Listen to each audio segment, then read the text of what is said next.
This is gonna be a little terrain comparison. We're just gonna check them out side by side. New, old. I would normally just call this like a 17-18 comparison, but this isn't actually a 17, it's a 14. I can't really do that, but nothing really changed much from the dawn of the terrain until 2017, so it's gonna serve its purpose today.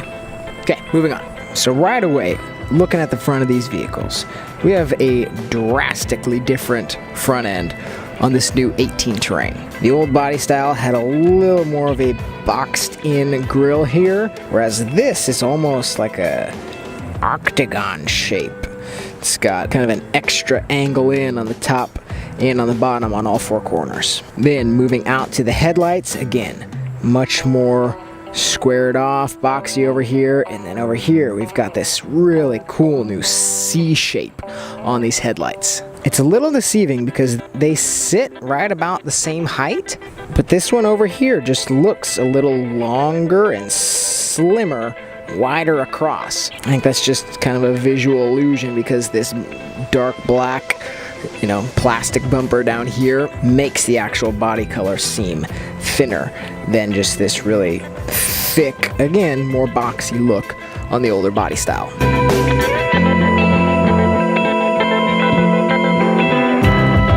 Onto the sides. Two big differences here.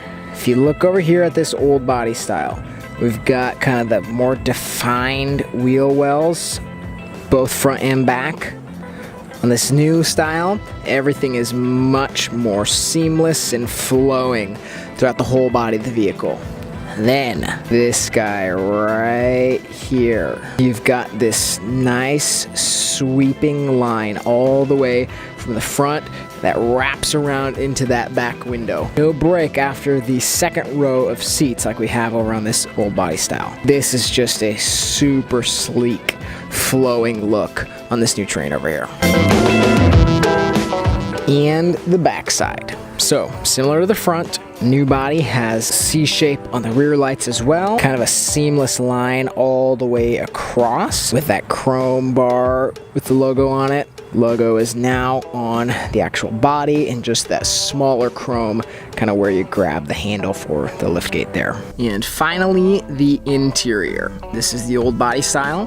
The Terrain always kind of had its own flavor of GMC, if you will. This is the only vehicle we ever saw this kind of media console with, a more unique gear shifter, cup holders stacked front and back instead of side to side. It honestly always just kind of felt like it was off on its own a little bit. And finally, the interior on the 2018. Overall, a lot of features that should feel familiar to the GMC brand. This steering wheel feels very familiar. Gauge cluster there, almost identical to what we see in the Acadia and on the trucks. This whole system, very familiar, similar buttons and knobs to what we see across the board. But now right here is where things get pretty interesting. So, like I pointed out in the 17, design here used to be shifter right here, cup holder, cup holder. Now, there's a whole lot more room and storage here. Cup holder for the driver, cup holder for the passenger. We've got this extra space down here, the auxiliary USB, as well as that new USB-C port. But then right here, this is the new electronic shifter.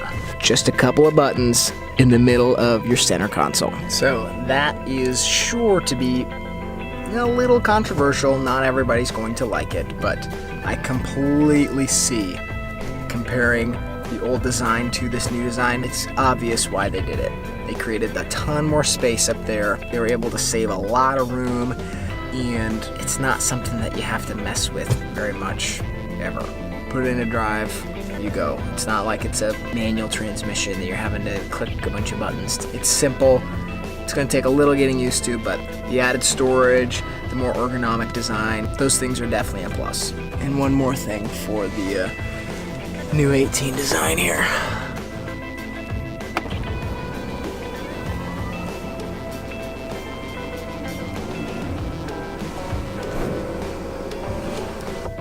It's got a massive, massive, massive new sunroof.